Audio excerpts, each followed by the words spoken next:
You shall not see me here again, not until you learn to cry. Blessed is he who comes in the name of the Lord. For I and my Father are one and the same. He is a Praise the Lord! White-headed simpletons! For the sake of the Lord! I know you despise the holy ground! You don't speak for the people of Israel! Listen to the teachings of our God!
If you're wondering where I've been doing a bunch of talks, and so I have posted some things on the Tubi place, but I haven't been here for a while.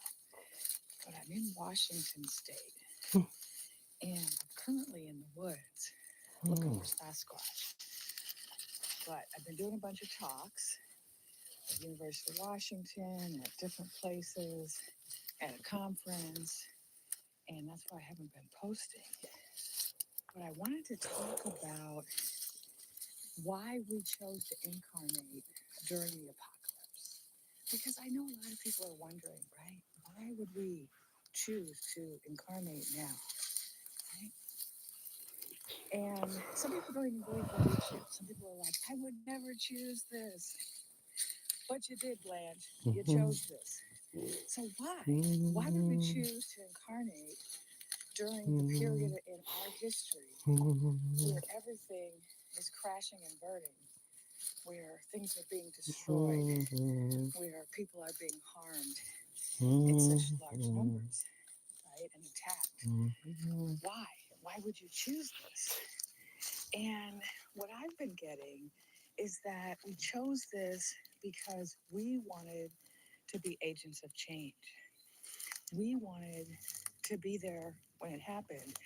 We wanted to be part of the solution, right? We didn't just want to come here to witness something terrible or even to experience something terrible, but we wanted to be a part of the rebuilding, right? We wanted to be the people who were going to build a new world.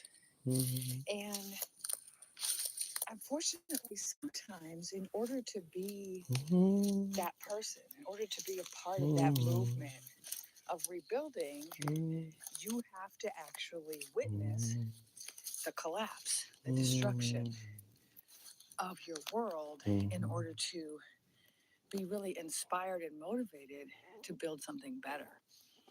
And so when I say collapse, I don't mean that we're going to lose everything or there's going to be some giant world cataclysm.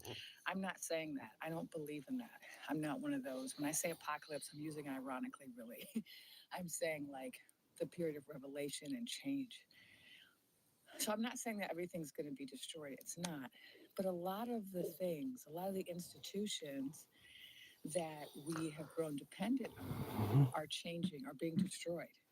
And they're not being destroyed so that we're left with nothing.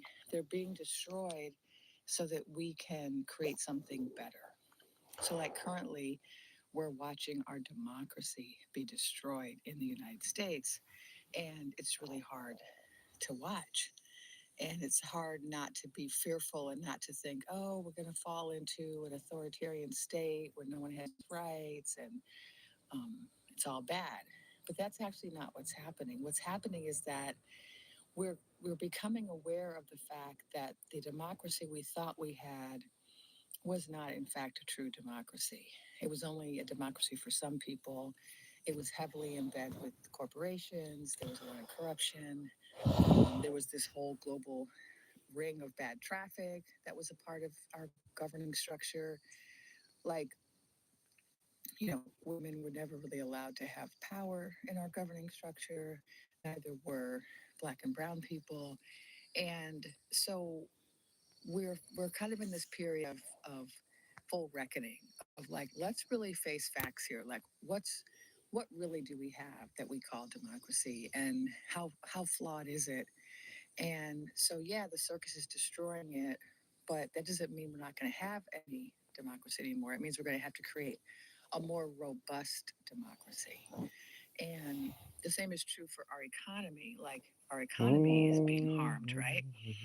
That's not because we're going to end up being, starving and poor and dealing with famine and shortages and not having enough. That's not where we're headed. Where we're headed is reconstructing our entire economy. Our enemy is ready. With his full strength gathered. Only orcs, men as well. Legions of Haradrim from the south. Mercenaries from the coast. All will now stand up to those core. The shadow is upon us, Aragorn. The end has come. You won't be our end, but his. You ride to war, but not to victory. Sauron's armies march on Minas Tirith, as you know, but in secret he sends another force which will attack from the river. A fleet of corsair ships sails from the south. They'll be in the city in 2 days. You're outnumbered, Aragorn. You need more men. There are none. There are those who dwell in the mountain. Murderers. Traitors. You would call upon them to fight. They believe in nothing. They answer to no one. They will answer to the King of Gondor.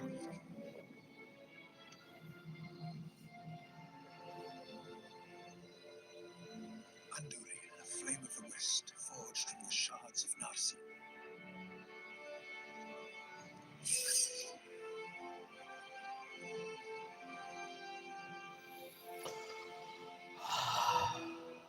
The blade was broken. Shall return to Minas Tirith.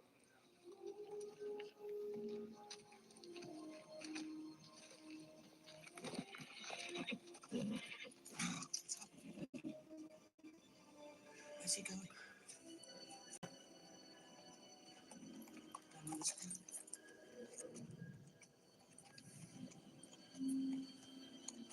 Lord Aragorn! Does he leave on the eve of battle?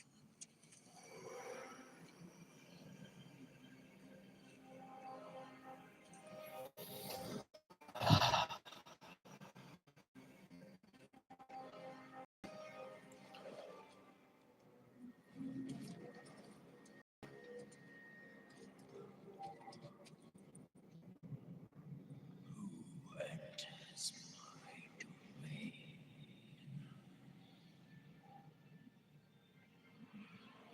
One who will have your allegiance. The dead do not suffer the living to pass. You will suffer me.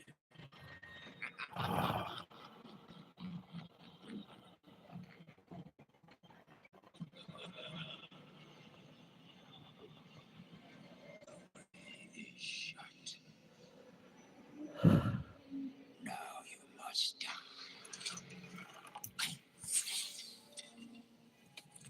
I summon you to fulfill your oath. None but the King of Gondor may command me.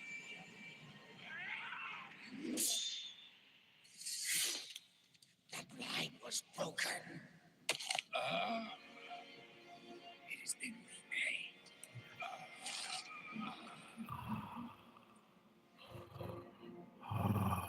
Fight for us and regain your honor.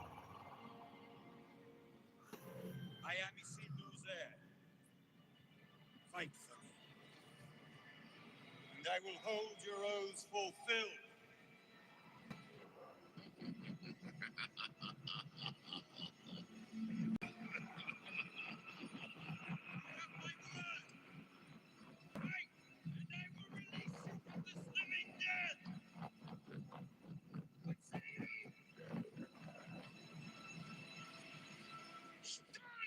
Traitors!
We fight.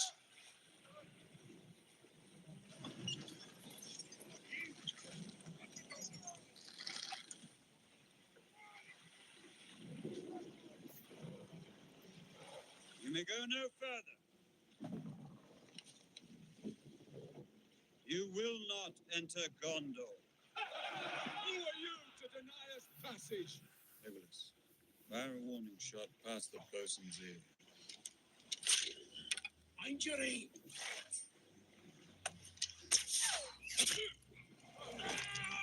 Oh!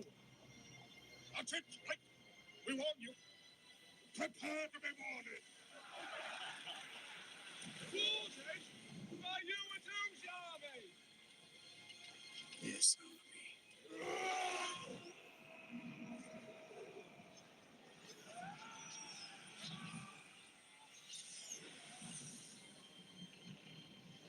Late as usual. Scum. There's nice work here needs doing. You see, Rex.